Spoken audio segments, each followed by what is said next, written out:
Hello, everybody. Welcome to Bill and Ammon's Bogus Hangout. We have a crew already. We're actively discussing the SEO industry, and it's flying hot already. And go around and have everybody introduce themselves and tell us what they've been up to. David?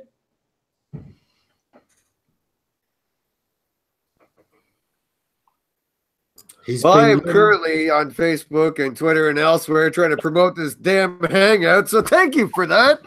God damn. Usual stuff, I guess. Out there slugging it away in the trenches, doing work and making my clients happy and putting smiles on people's faces. Another one's great weeks. Literally, my clients keep asking less questions and more just going, "We're making money, leave me alone." Otherwise, trolling the various bits of the industry, trying to keep it real and try and hopefully promote a better industry, stance on things. And otherwise, out busy promoting this hangout. All right. I appreciate that. You said you were trolling Facebook groups?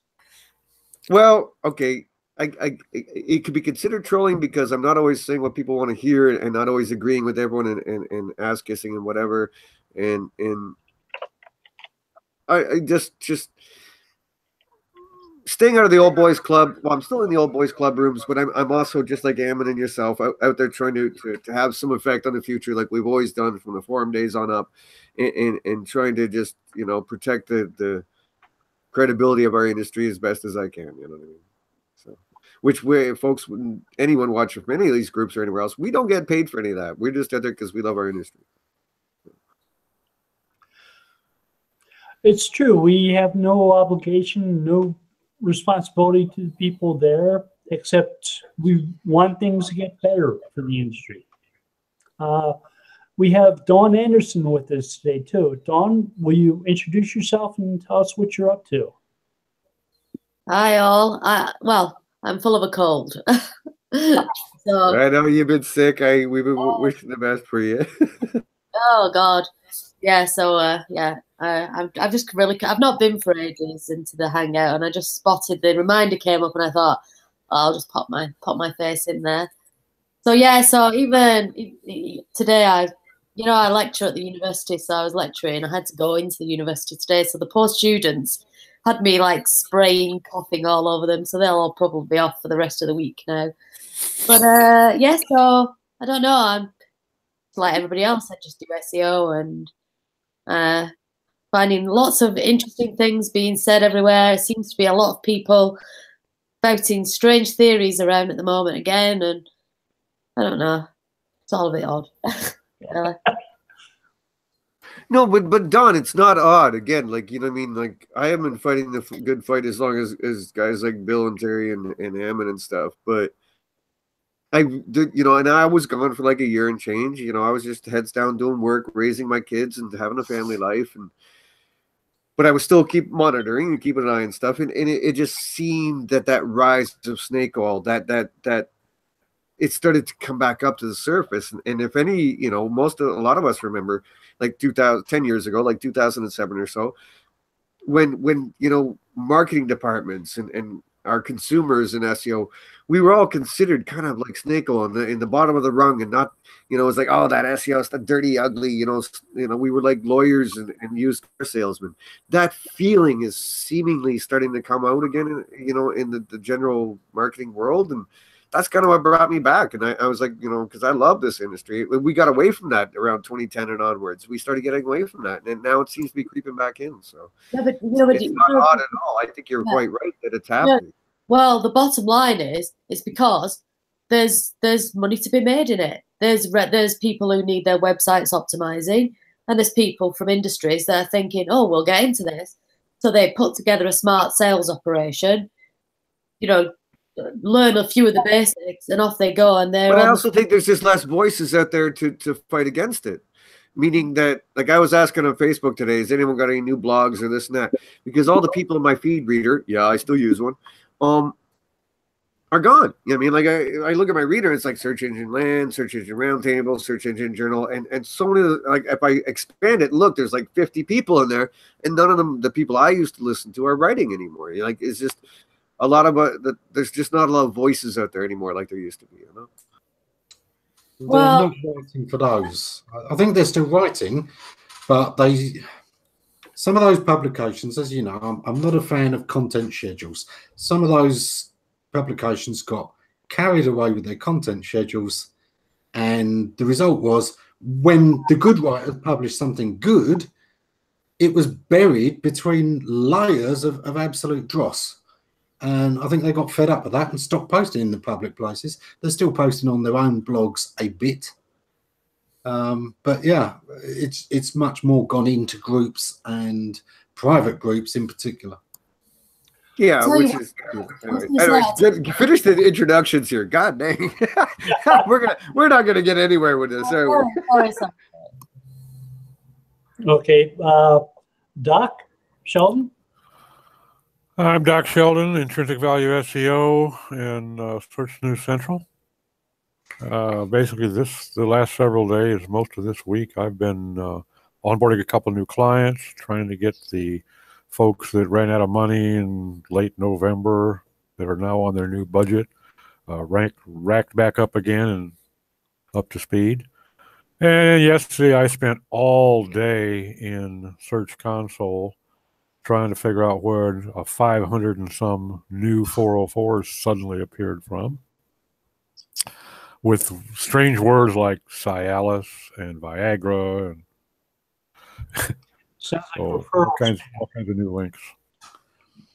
Sounds like referral spam. It was a hack, actually. Dude, hit me up after the show. You know, I kind of went through this recently with something, and happy to help you with the cleanup.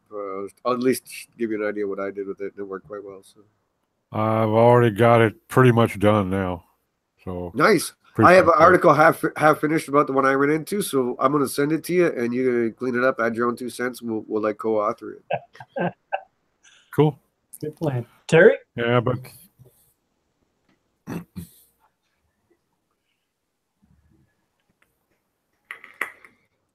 You talking to me?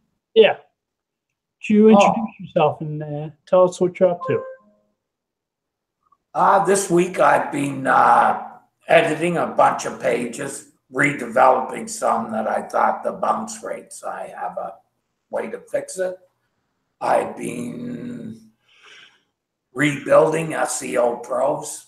Got quite a ways through it the other day. Rescued the database, so I have all the old information I had. So. It scared me with that one, bro. I was like, oh no. See, you got to figure it out. Nice. Oh yeah, easy. To change ASP to PHP is easy. It was a little bit harder to figure out MS SQL with PHP. But I'm back in my favorite environment, so pretty soon be rid of all the Unix stuff. That's about it. Building a bunch of sites, actually. SEO Pros is getting rebuilt. Doing a blog kind of thing for all the old video and audio I have from the radio shows that we were doing. So yeah, lots done. That'd be about it. It sounds exciting. Well, let's hope so. Hope it's not a waste of time. I don't think it will be. No, I think it's people are ready, and I think I have I think people will listen to it with reason, and I already have a number of organizations behind it. So, looking good. And, you know, I don't expect everybody from the, well, in fact, probably most everybody couldn't even join anyways because they probably couldn't pass the test. Okay. But we'll see. We'll see. So I've been working on a site audit for a big site and having fun, finding lots of things for the people who run the site to do. I'm gonna run them around a bit, I think, which will be fun. Working on blog posts and found an interesting local patent that I'm writing about right now. Like those when they come out.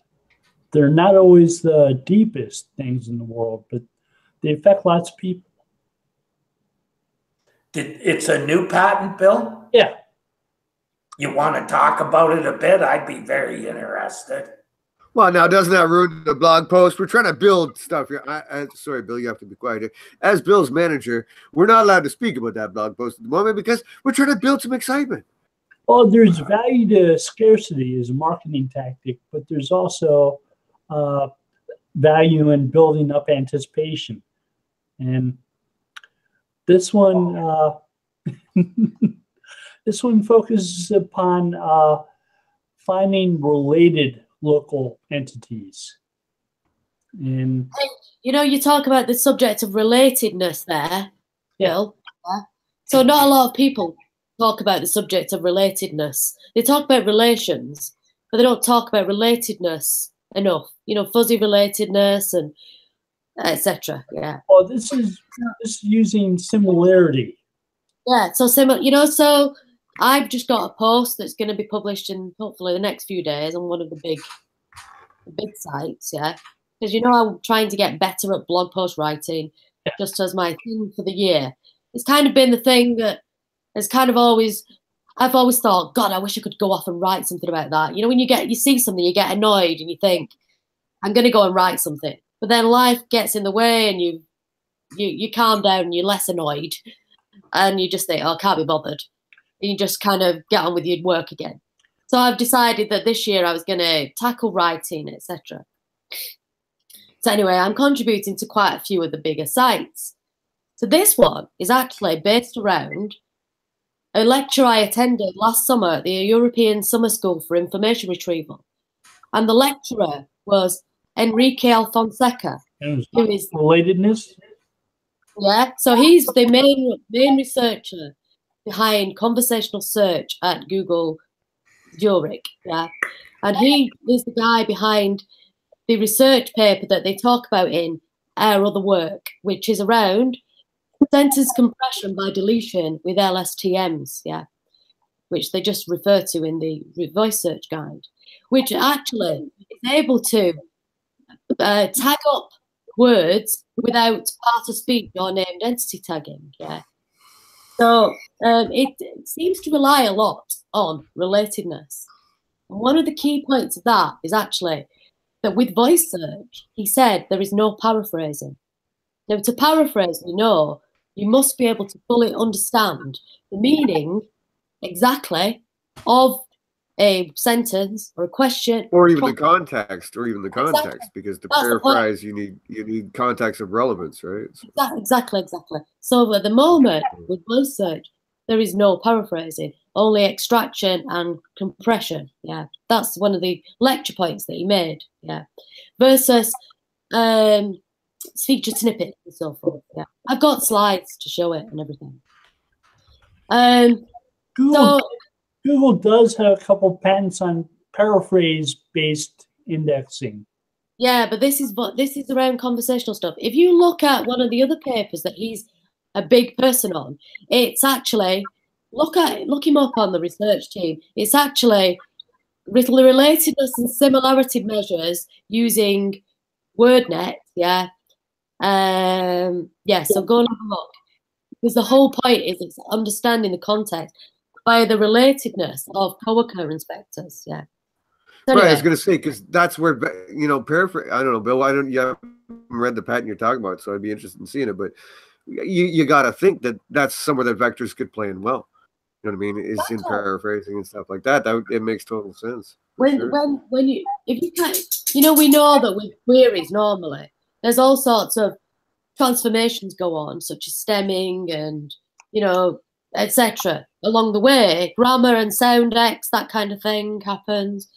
But apparently, at this stage, by the looks of it, if I'm not mistaken from what the lecture said, voice at this moment is literally just extraction, deletion, no paraphrasing. Because well, again, you know, because how old is it? I mean, this is almost like starting over again in a way when you start to look at, you know what I mean? Like recent. This is like the last few years, 2-3 years. No, what I'm saying though is approaching the whole voice search world compared to, you know, the text search world. Yeah, you know, exactly. We got to still be in early, you know, baby steps and times. Like you and I were talking in the dojo group about, you know, some of the stuff I was sharing earlier, and I've been watching that space for a long time and thinking about it and trying to get my head around it and everything else. And it is almost such a new world. Like words are words, but once you take it to voice, it's got to be still in the early days, like compared to like maybe even when we're all dead and gone, compared to where it's going to go, like it's still got to be early times.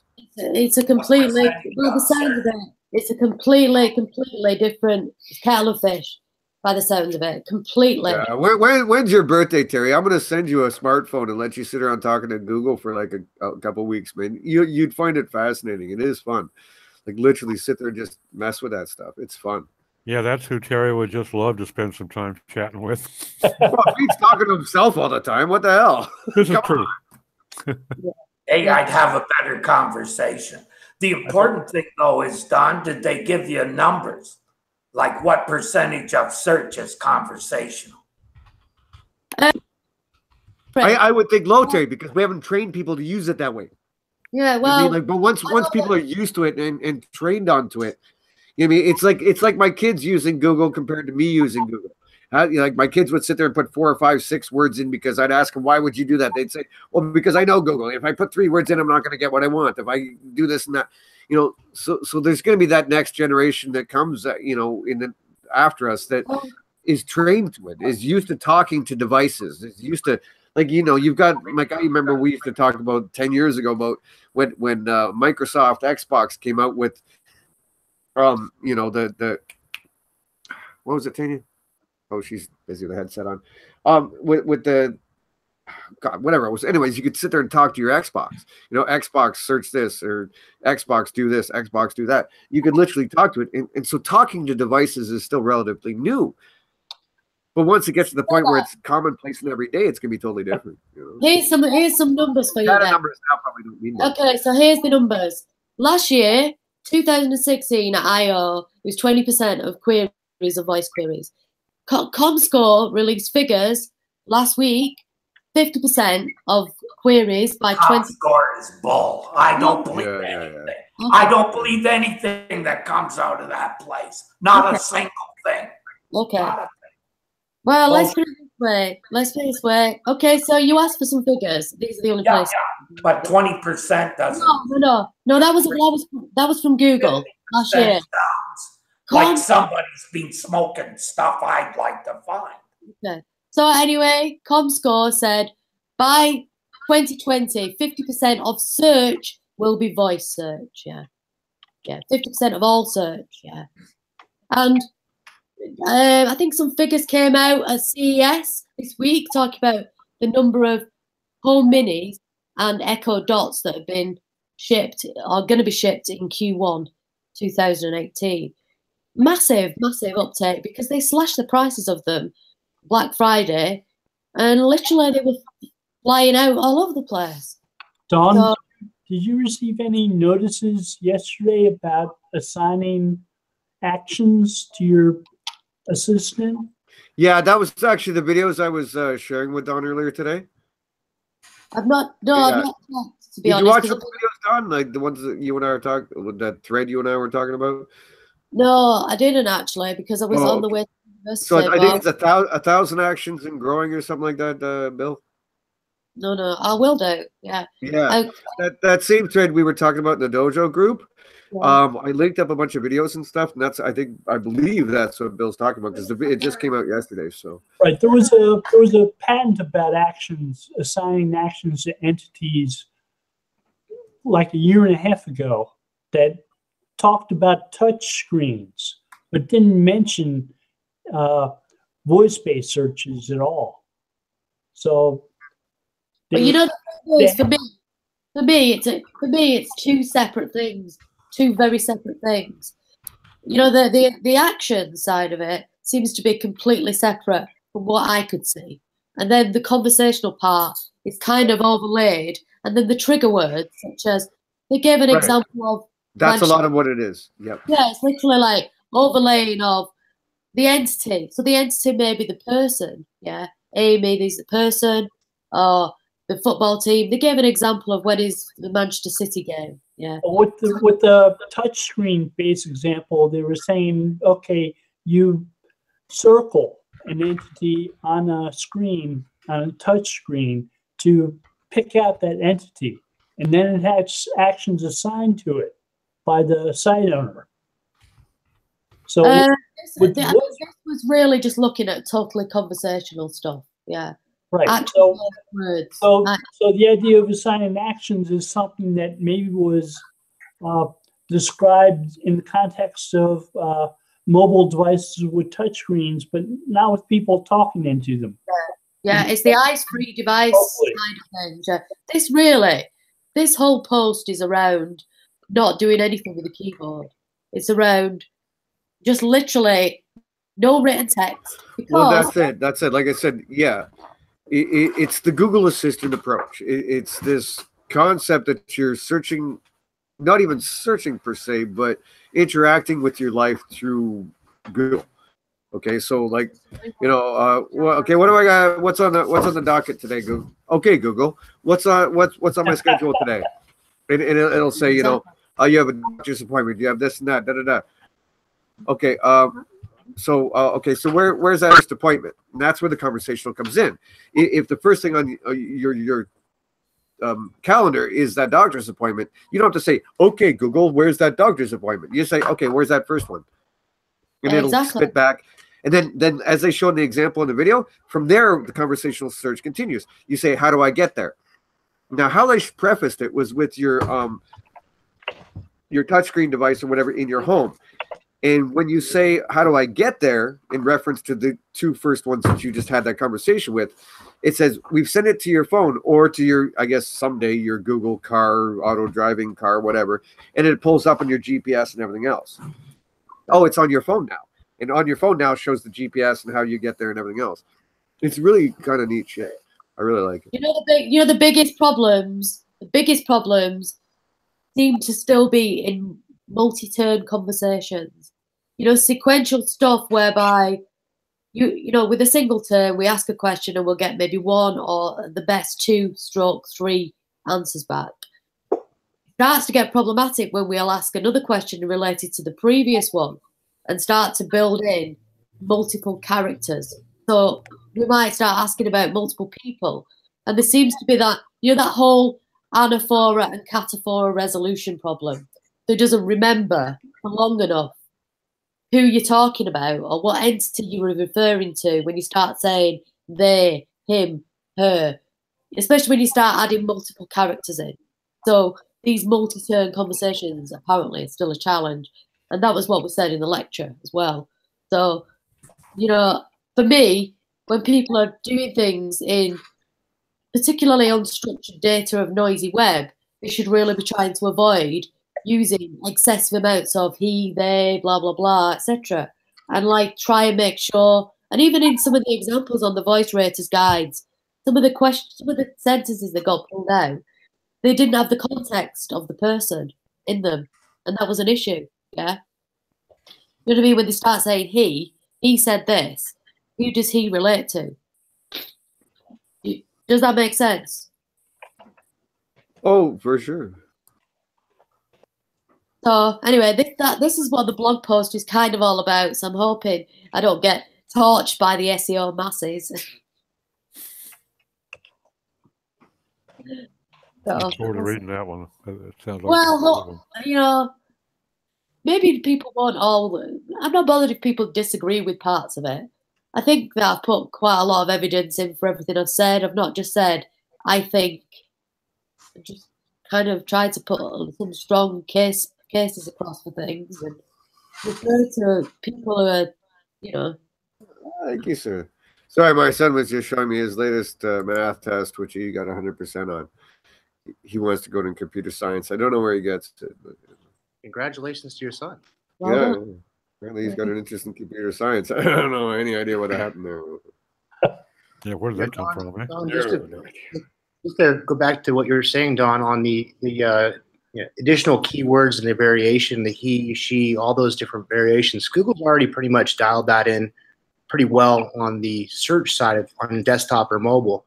But even on the audio side, they're also going back to what did you search prior and exactly. Intent. And I think they've done good on the flow. Well, again, it's task related, and I think that's something they learned from traditional search that they seem to expand it on. Like it's very task related. So pronouns are pronouns.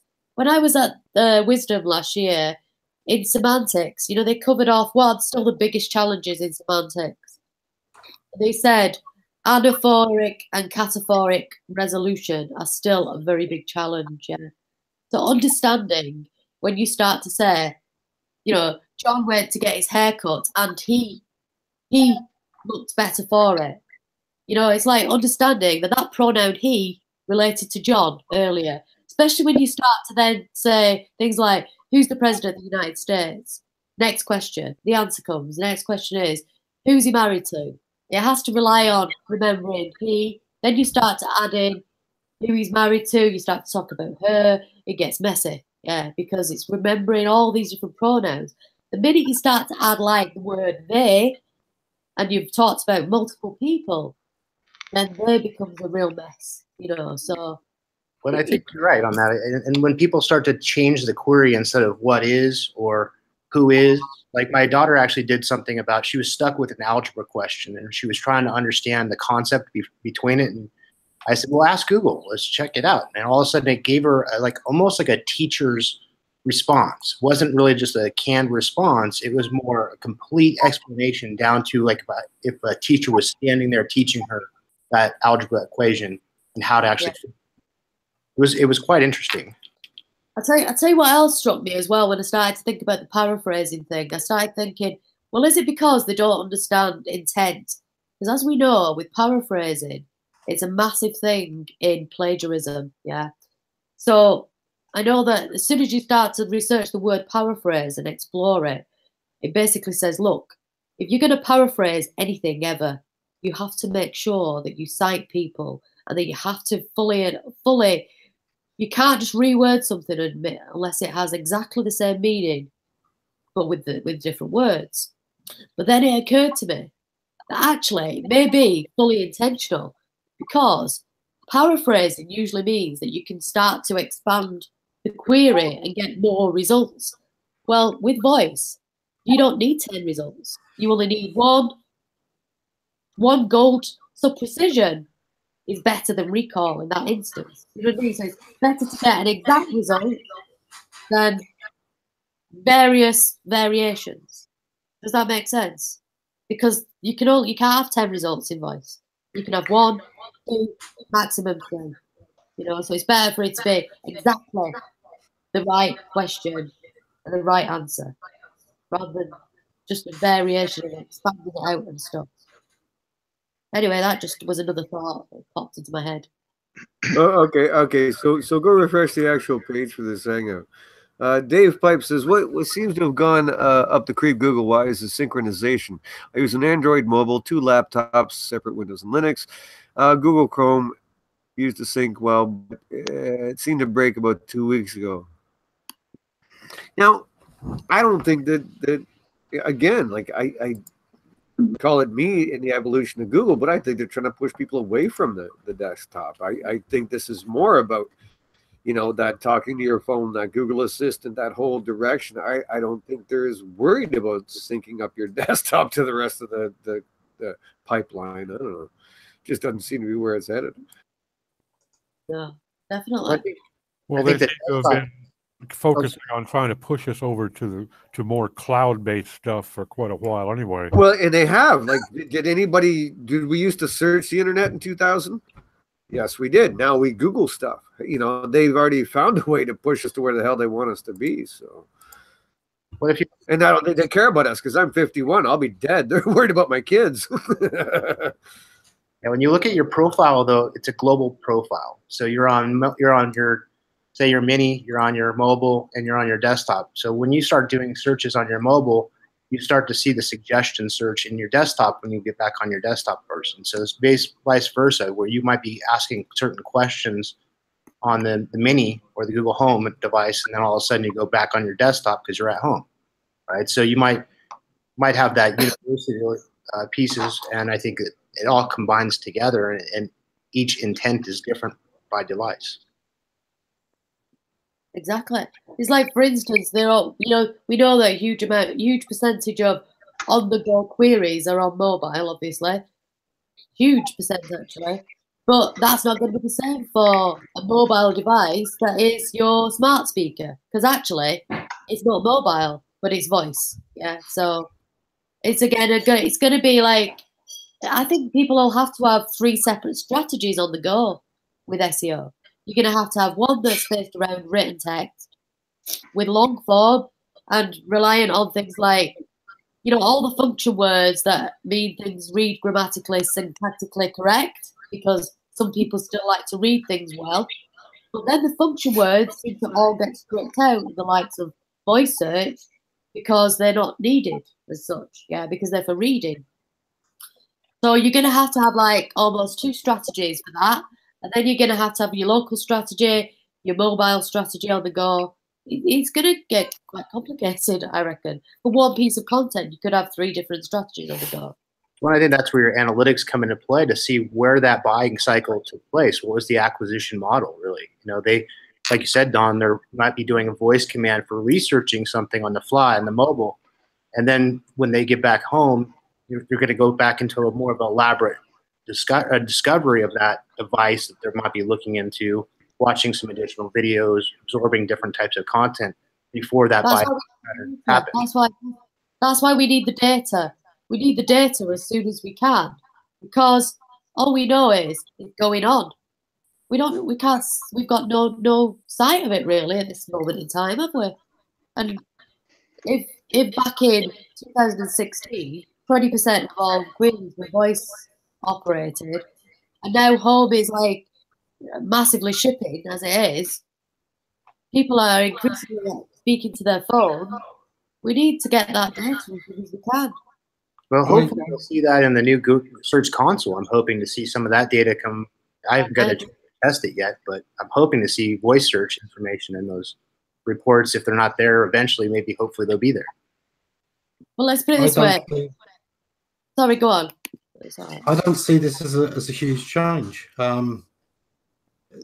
Traditionally in marketing, you had a different strategy for your TV campaign, your radio campaign, your print campaign.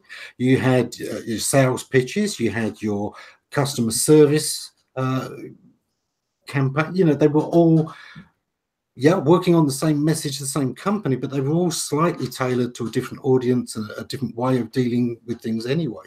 So I think it's merely that SEO is starting to grow up into another level of marketing rather than a new thing. It's just that SEO is growing into what was already there. Right. In like we always heard the SEO is dead or it's easier, this and that, but more and more complex.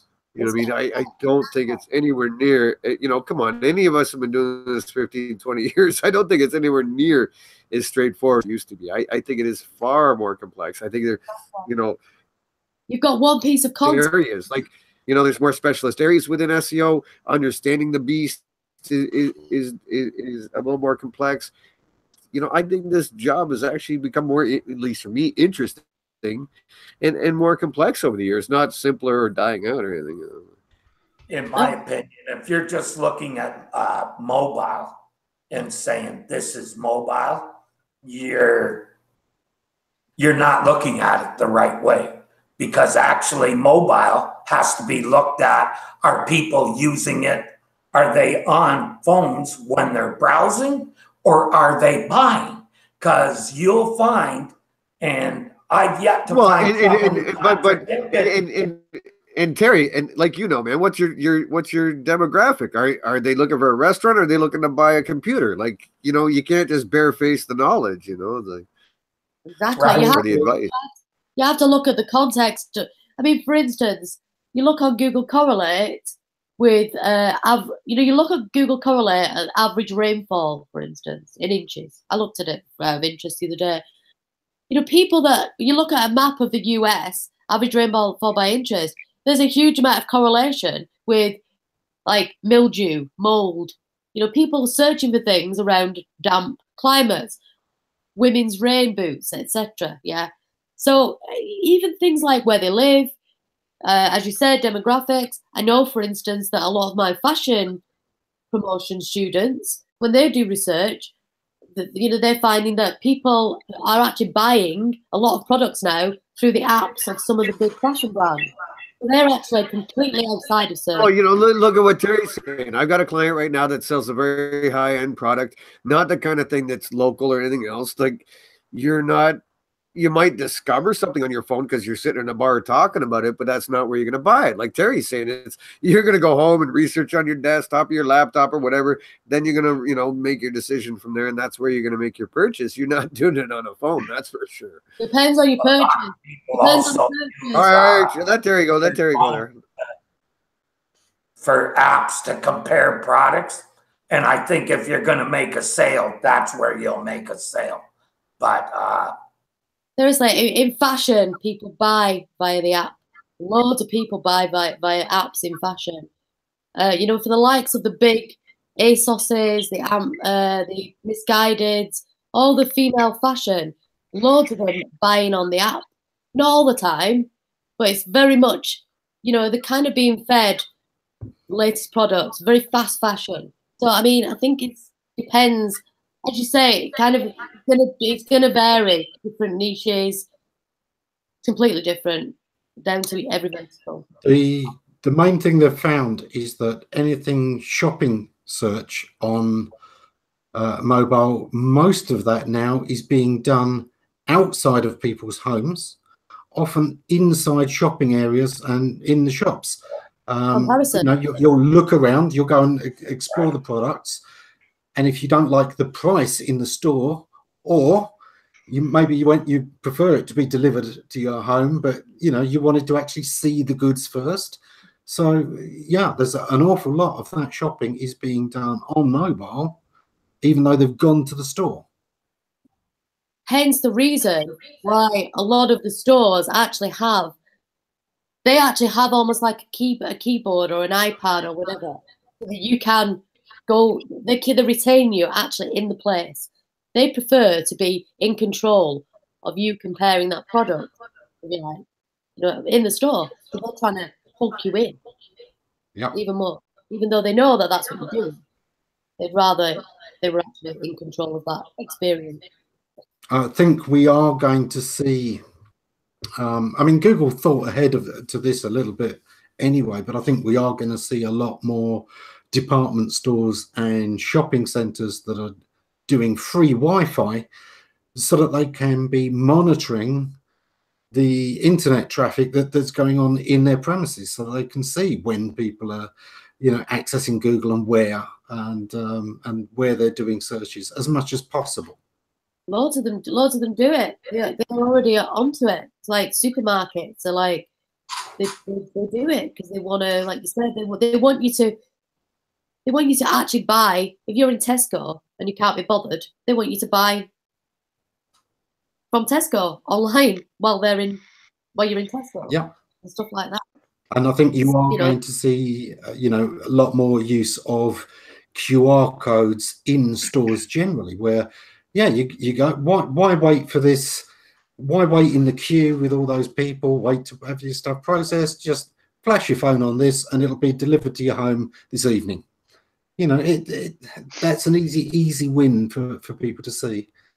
So yeah, there's a lot of shopping done on mobile, Terry, an awful lot, and it's sometimes quite high-end stuff. As Dawn says, fashion is not cheap, but it's a real big area for shopping.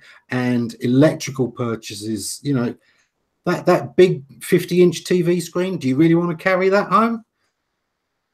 So I think you're seeing a lot more of that done where people are out and about. They'll go and look at the product. I won't have to bother Ammon because Ammon, I'm just going to go and make that purchase online, and then my Google self-driving car is going to drive over there and pick it up for me and bring it back home.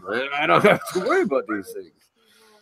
I think increased performance on mobile is going to make a big difference. I mean, we know that mobile experience has been absolutely appalling for people for years.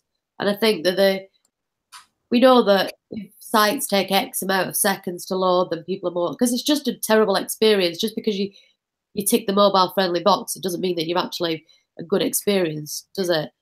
And I think that has been like a big off-putter. You know, all these like trying to fart around with phone fields and etc. So I think that apparently conversion is increasing because people are taking more of an interest, companies, in improving that mobile e-commerce experience now. They've got to do. Yeah, but again, it's not like I see it as a two-pronged thing in the sense that it's not just people having a better experience. It's also that we're getting pushed in that direction. Like everything's apps and everything's go here and look at that. Have you looked over your phone? It's also just society is changing itself. That society itself is becoming more used to using that phone because you've got that technology. Like my phone can hook up to my smart TV and yada yada. Like it's just become ubiquitous. It's you know what I mean? It's not as much the experience as it's just becoming an ubiquitous part of life. It's just how you live now. I think also we've seen a shift in the meaning of the word wait. You know, once upon a time, waiting was a smart thing to do. You know, that was patience, that was consideration. Now waiting is almost always seen as a bad thing. It's always seen as, oh, you know. Oh shit, dude! I can tell you on almost a weekly basis. I buy crap off of Amazon Prime, and it's at my door in 2 days. And I live in a small town in the middle of nowhere. It's not like I'm in Toronto, like Kerry or somewhere else. I'm in a little town of 2,500 people, middle of nowhere, and still Amazon has it at my door in 2 days. I mean, remember once upon a time it was 4 to 6 weeks. You order something through a magazine or whatever, and it was like 4 to 6 weeks. And you sat there checking the mail every day, and now we got tracking codes. And my wife's going, "Oh, it'll be here tomorrow. Deliver at the door." You know what I mean? It's like convenience is everything, right? David, do you live in a place where it's still Christmas? Yes, thank you very much. I'm not kidding you.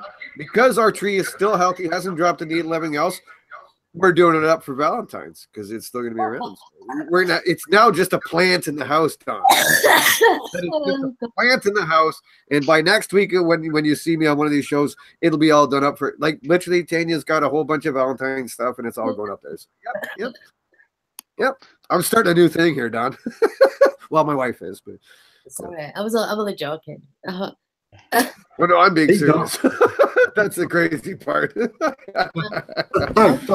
Coming back to that thing of mobile, one thing I've started to see is companies doing B2B over mobile, where they make their final decision that way.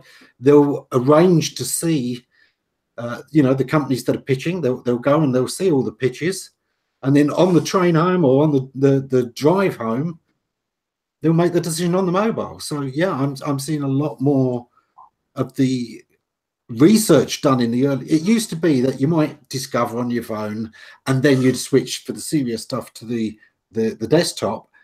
I'm actually seeing that in reverse now for the first time. I'm starting to see people doing the research phase all on the desktop, but then switching to the mobile at the last minute. You know, that said, I think actually the browsing experience with certain things is still enjoyable. So if you're looking for a holiday, you like to look at the different options, the hotels, the resorts, pictures. You know, that for me is still a desktop experience. I may do a little bit of research. What is this holiday thing you speak of? Well, you know. It's when people put trees up in their houses, Dave. Oh, okay. Yeah, I'm totally with you now. Okay, sorry. No, it's kind of still part, that whole like research part, certain things, the research is actually the good part of it almost.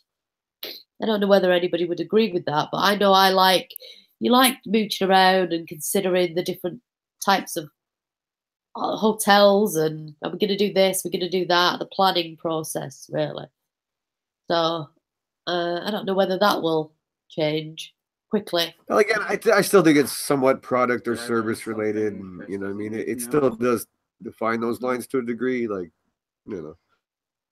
Like, because we're a pretty wired household, you know, I got an 18-year-old and like, and we're very wired, obviously, being in the industry and stuff. And so we make a bulk, again, we're in a small town. So I've got 10 shops downtown, literally, you know, and like 3 of them are real estate places, you know, like I can't buy anything in this town, but most of our shopping is online and whatnot. And, you know, it still depends on the product and stuff. Like if we know what we're looking for, then mobile's going to be it, you know?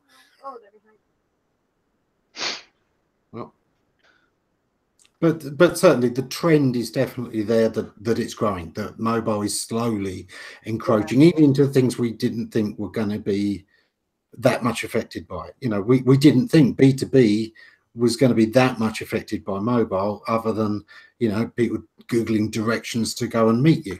But it has been. And especially after that point of purchase, the initial time, once you've established like a relationship, I don't care if it's B2B or Amazon, once you've established that trust and that relationship and you like the service, I totally agree with that.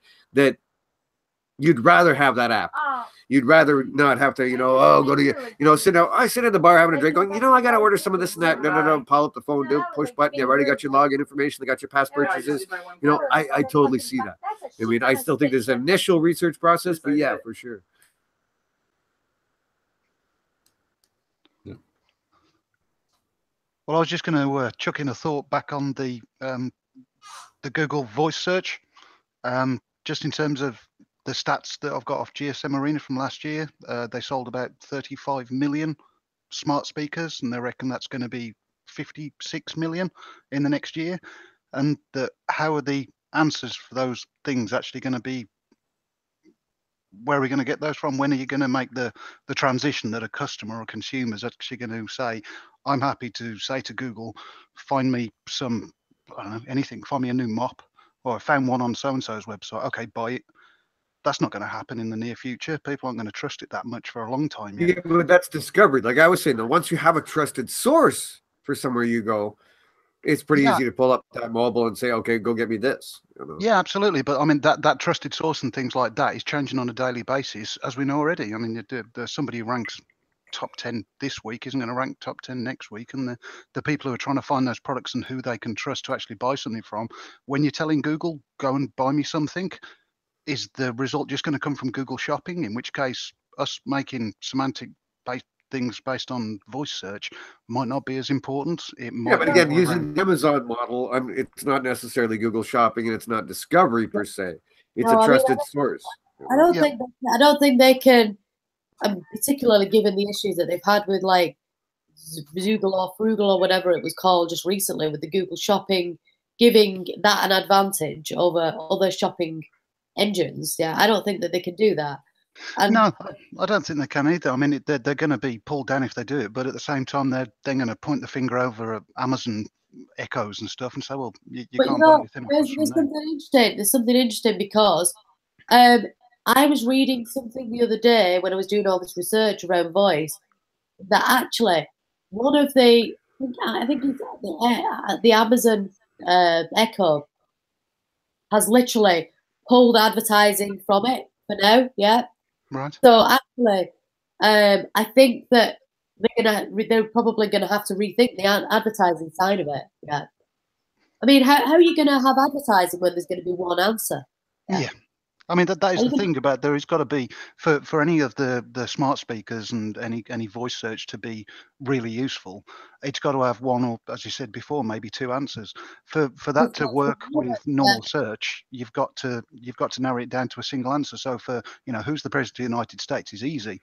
What's the best Hoover? That's one of the top 10 review sites is going to come up for it. I'm not going to believe a word it says anyway. So the exactly. kind of All the reviews are absolutely corrupt as anything. Anyway, just not necessarily from Google, but just because we know that there's a lot of research that says 2% of the people write 100% of the reviews. I think maybe it's possible. It's possible to look at featured snippets as a dress rehearsal for providing those single answers. Yeah. Exactly. Well, Pete Myers found that 71% of when he did his study of 1,000 Google Home questions, he found that 71% of them came from featured snippets, different forms, tables. Apparently, Enrique said in the lecture, tables. There's still not a good way to read tables in voice, so I would be avoiding tables. But again, we know tables do well in featured snippets. So this is what I mean about the dual strategy. So for written, you want a table because it's easier to read. But for voice, he said that there's no way to read at this moment in time a table well. Yeah. They've done lots of research with the Web Tables project to grab semantics from tables well. He just said it doesn't. Yeah, but he said it reads well. But when you try and read it out, it just sounds terrible. Yeah. So that was in September. September, he said that. I think with the people are also looking at voice search differently than what we'd actually typically read too. I mean, for example, it's more of an assistant. It's more of an assistant than it is giving you the hard data. Whereas if Google already knows, and it knows that I see every couple of weeks, and it knows that I will go out to a movie with my wife. So it knows the areas that I like to prefer to go to. And so if I suggest, hey, Google, what should I have for dinner tonight? It's going to start making suggestions based off my reviews, my habits, and everything else, where I don't think Amazon has that capability because it doesn't have all those resources to pull from. Amazon does have a built-in prediction model. Oh yeah, okay. People who've bought this have looked at this and this and this. Yeah, but I think he's talking more in a personalized sort of. You know what? Seriously. Where you're traveling to, what your preferences are, what you like in life outside, like your political preferences, whatever. Like I agree. Like I know the recommendation engines and stuff they got at Amazon are pretty cool. Because again, I shop there and I also watch to see what they do, and so I like to dig in there and play around with it. But I think to a degree, what William's saying is Google's just got a few layers deeper of personalized information that they can draw from. David, they have to be careful with that. We know this because of the privacy issues. So actually, yeah, I'm sure they care. Yeah. So for me, what Bill's saying for me is the direction that eventually it will go in more. It will be based around, Facebook are doing it. One of the other lecturers was from Facebook, and he was talking about the way that they're building.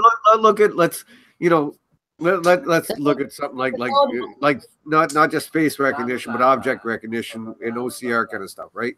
Part of the Google Assistant video, one of them had the person in the video goes, "Show me the baby's room." And boom, because there's a Google camera in the baby's room, so you don't need a baby monitor anymore because Google will take care of that for you in your new smart home and everything. You can't deny that somebody somewhere is thinking, let's look around this room for what products they have, Mattel or whatever. Like, let's identify recognition, what things are in your house. I think that will cross the line. Which I don't think that, yeah, but if it crosses the line or not, it's not like they're going to tell us. Yeah, but I mean, they have got privacy still on the first. I mean, privacy is on the first of everybody's mind, though. I think that's what everybody's afraid of by using even the Amazon or the Google or any other device that's out there. Right, which just means don't get caught. Doesn't mean they're not Facebook and everyone else isn't digging into our personal data and everything else we do. It just means we don't get caught. No, I don't think they'll need to do it. Do you know why? Because what Bill said is spot on. There's a lot of stuff that they're doing around building persona-based models. People who do this also do this. So it takes it away from the people as individuals and builds models of personas, characters, types. There's no privacy involved with that. It's literally, this is a typical person. But no, so Don, let me ask you, do you not think, again, I'm 51, do you not think the actual definition of privacy has changed? I think it does. What people used to think was private is no longer, because they're just used to it and it's just normal. It's how life is. I think that definition itself has changed. Yeah, there's a whole thing about what you're actually sharing with people, though. Because I mean, I've got a Home Assistant set up to control my lights off my phone and by voice. Now, I'm not going to use Google Home Assistant to do that because I want it to be private. I want it to be within my household. I don't want Google to start selling me things based on a profile they've built of me, but just because I'm privacy minded. But as long as you've got the general masses are going to share every last thing that comes out of them. But doesn't that come back down to the 20 pages of terms of service that nobody reads through? Yeah, exactly, and it does. And people will continue to share everything as long as they think it's making their life better. But at which point does it cross over from me having a really bad experience every time I go online because that profile of me is not complete? So could you? So all right, come on, Don. Bill's been trying to get in here nicely for a while. He's just not like that. So I'm gonna have to cut you. I'm gonna have to cut you off and let Bill go in here. I'm getting laryngitis again here talking to you lot.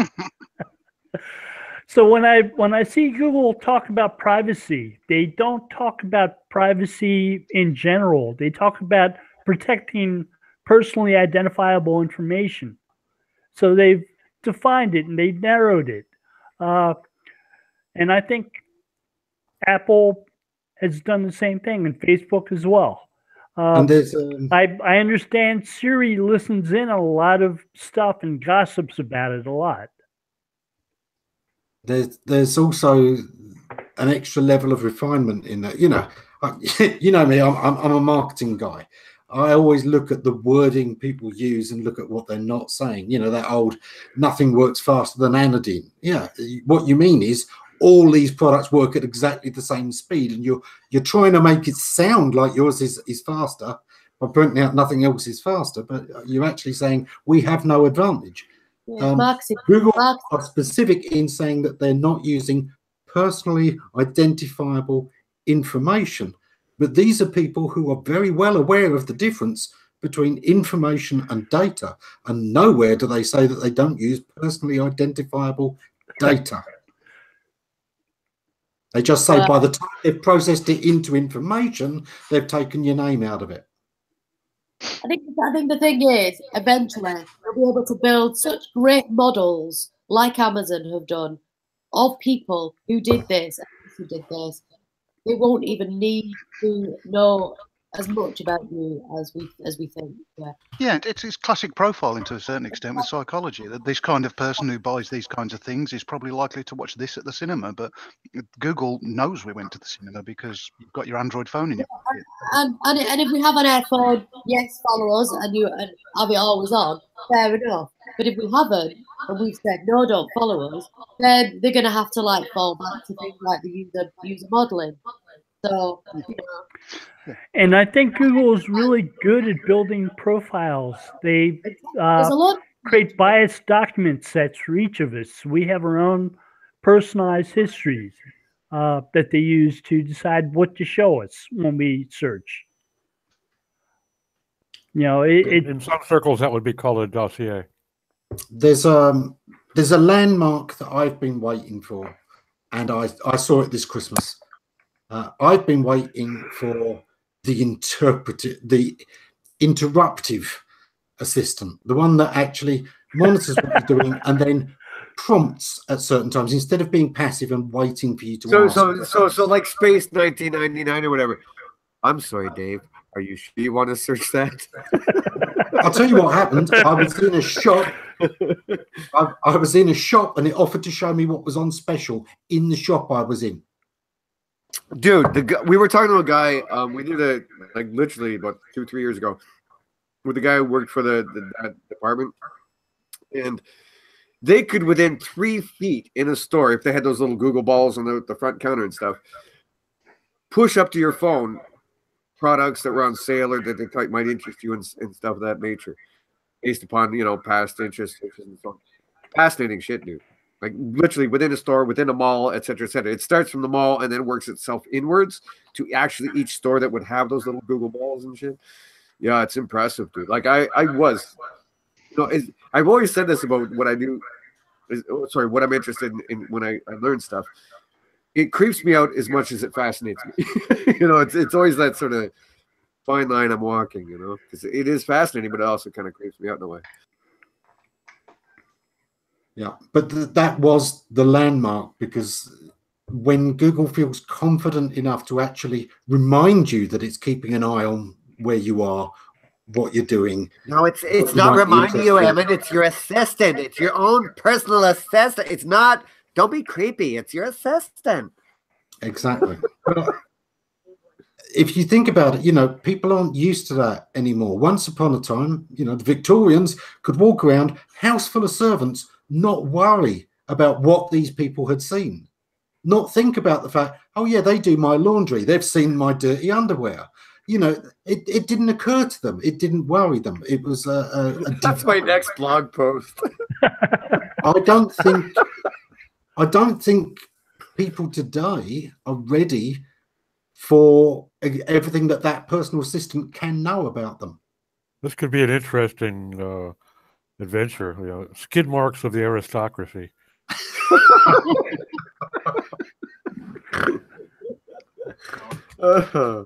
Wow. The U.S. version will be skid marks of the rich and famous. Well, the BuzzFeed version, top 10 skid marks you didn't know about. Right, no thanks. Well, you know, how long until it notices that you were on a porn site last night, so next day when you're out shopping, it reminds you, did you buy Kleenex? or hand lotion, you know, like, come on here, let's not get limited. Yeah. You know, there is a level at which when something even helpful is around you all the time, we're not necessarily as comfortable. And that's when it was just an individual and you could fire them.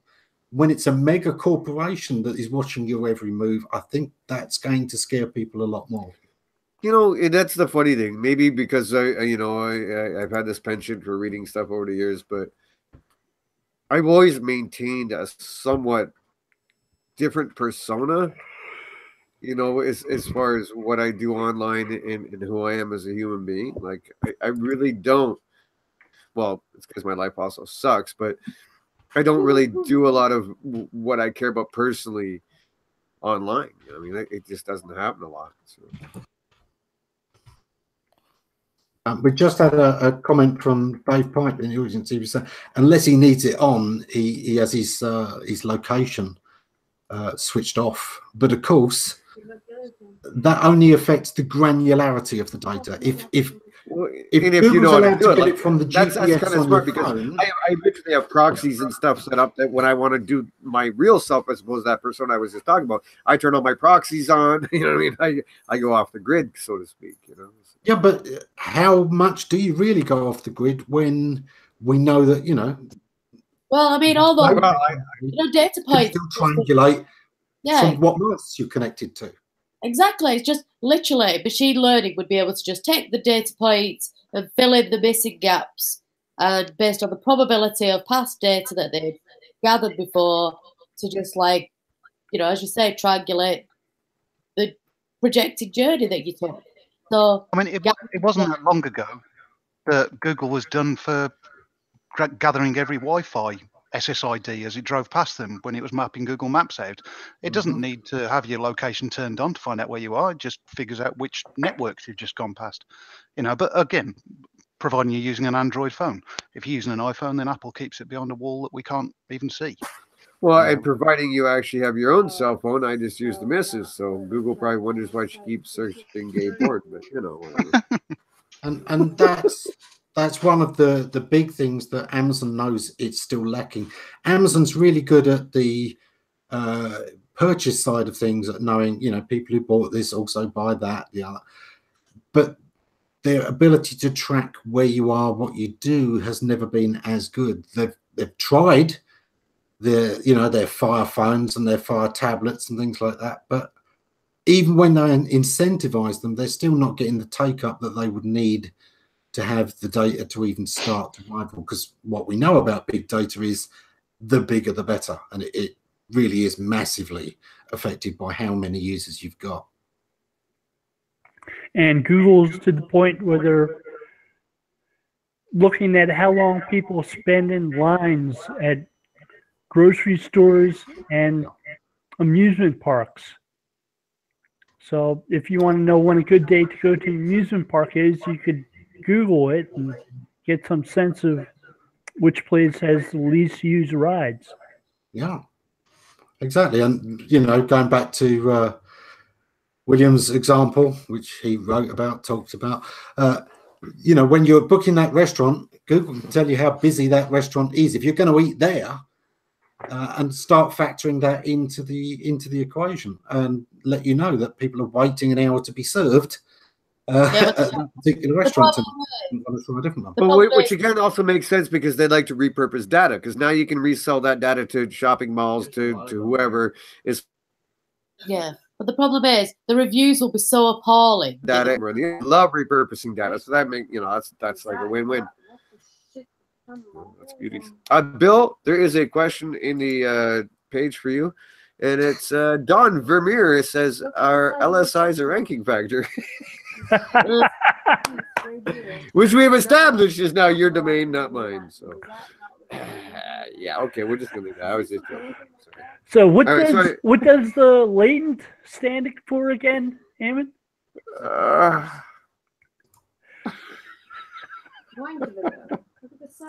Oh, he's just gonna sit there. I think we covered that enough for this week. I am maybe writing a definitive post. Oh, okay.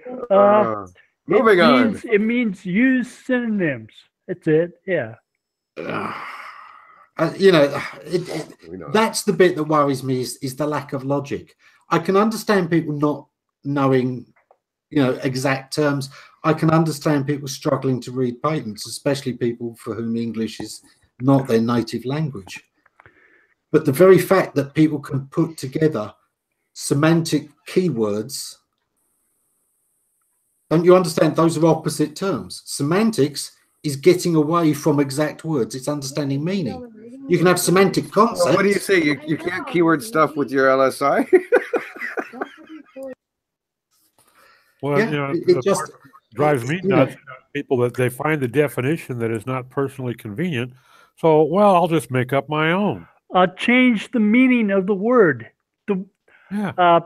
No, Doc, that would be rank brain, Doc. At Ahrefs, 2,000 people are searching a week for LSI. So therefore, they must not be searching for the technology from 1990. Yeah, exactly. Well, I think it goes back to how long we've been in the industry forever. We were part of that whole growing up stage. Wow, thanks, bro. It was. Now it's kind of recirculating again of what is it? Is it? No, it's not again, bro. It never went away. You've just been busy working. Oh, sorry. I've never paid attention to it, to be honest with you. You know. It's as inane as the conversations around hummingbird or rank brain, or I think Doc just kind of put it well. Is everyone just grabs something and slaps their own meaning on it because they don't get what the meaning is, and the way they run with it to try and make a buck. Especially if they're writing for an SEO blog. There are a few that I read this morning. Rank brain is hummingbird sorry about that. with context added to it. What does that mean? Do you have any idea what hummingbird is? Oh no, it's yes. I'm sorry. Hummingbird is the way that all Google's algorithms have been working since 2013, and it wasn't working, and so that's why they came up with rank brain, was to replace hummingbird. Oh! And LSI was invented to stop keyword stuffing. Yep. Yeah. In 1990? Wait. Yep, that's right. Machine learning. They told them they were going to need it later. Didn't Panda? Well, I'm sorry, but Google has been busting all my PBNs down, so I got nothing left to sell, so I had to do it. I just had no choice. Well, actually, I think it was Alan MKs that developed Rank Brain. Dave, didn't the panda smash the hummingbird? Oh yeah, Oh, sorry, it was the penguin. No, that was the hawk that, was it the eagle update that took out the possum? The condor. I thought it was a platypus. I didn't know they were poisonous. Oh yeah, vicious things. Yeah. We are pretty much past time, so let's do a very quick roundup of what everyone's up to in the coming week. Starting with you, Bill. What are you doing this week? I have a site audit to finish up, and I've got to turn it in and get ready for a discussion about it with the client, which should be fun. Yeah. Dave? Okay, start with I'm under NDA on everything, so I can't tell you. Or I'd have to kill you. Secondly, I'm trying to avoid Kevin Johns everywhere I go because he keeps busting my nuts. And my wife keeps giggling every time he does. And other than that, yeah, I guess just the same old, man. We got a Hangout Friday, of course. This week at Search, and we just talking a bunch of crap, kind of like here. And other than that, just out there fighting the fight and trying to keep things real. Dawn, what's your week looking like apart from getting over this flu? Apart from being ill, I'm going to have quite a bit of client work to do, and I have about 70 student assignments to mark, which is going to be fun, on a digital strategy for fashion and various other things. So that's going to be interesting. Yeah. So yeah, that's kind of my week this week, really. Yeah, just fail them all. The students, they'll get over it.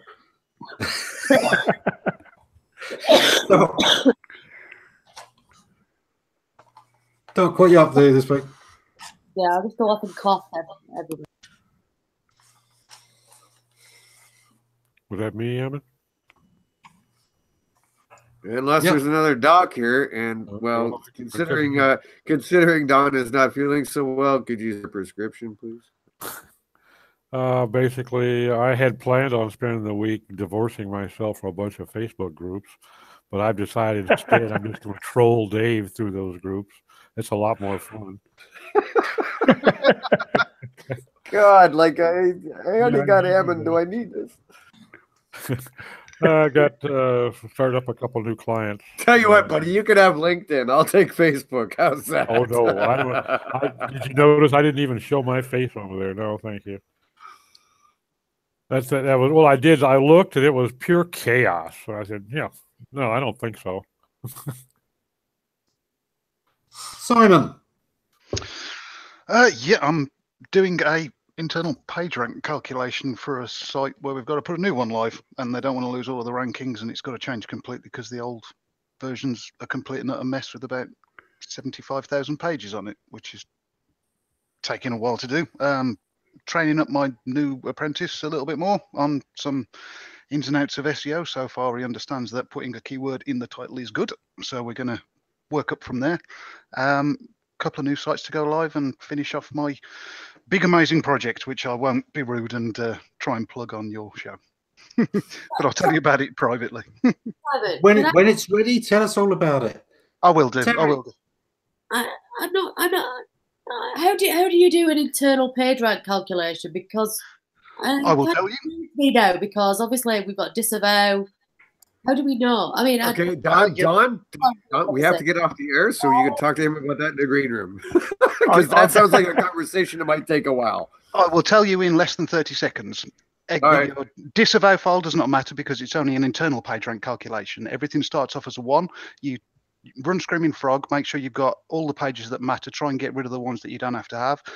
Do the all outlinks export, and then you set up R programming language, which is a mathematical calculation thing, and I will send you the script that you run, which will output the PR. Yep, exactly that. What you do, Dawn, is you're just working out wherever the PageRank comes in, how is it flowing around the site? And you can use the original mathematics So to. yeah, so it's a bit like strongest subpages. Yeah, but it's doing an iterative calculation around, but I'll explain afterwards because that probably will take longer than 60 seconds. Terry. Is Terry frozen? Oh, there he is. Yeah. What are you up to this week? Oh, lots of the same. You know, never seems to end. So thank God, or I'd be out of a job. Yeah, just doing the same old stuff. And Probably breathing do life some into more, SEO pros, my brother. SEO pros. Come on, man. Yeah, and I'm I did some event markup, and now I'm going to take it to the extreme level, where you're doing all the speakers and everything. So yeah.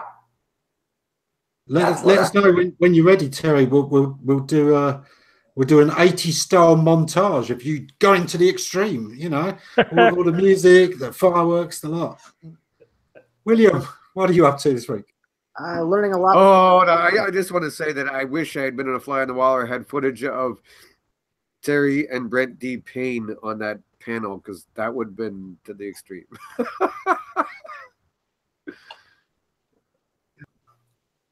Why does that name? What's that? Oh, what are you up to this week? Working on learning a little bit more about strengthening WordPress, going through and getting rid of some of the bad pages, reorganizing a structure, and then putting it all back together, adding a little layer of security to it, and there it is. That's this week. Cool. And as for me, I'm just doing what I do, being grumpy with people that are wrong on the internet, and thankfully there's no shortage of them, so that will keep me busy always. Jesus.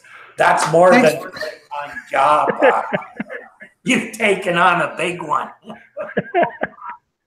Oh, Jesus. Yeah, but at least I'm not alone. You know, I got Doc and Bill and him, and things have been easier. Dave asked me to go on that. I told him, I'd rather shoot myself in the head. Well, thanks to everyone for joining us this week. We're going to exit fast. No doubt we'll carry on in the green room. For those not joining us, we'll see you next episode. Take care.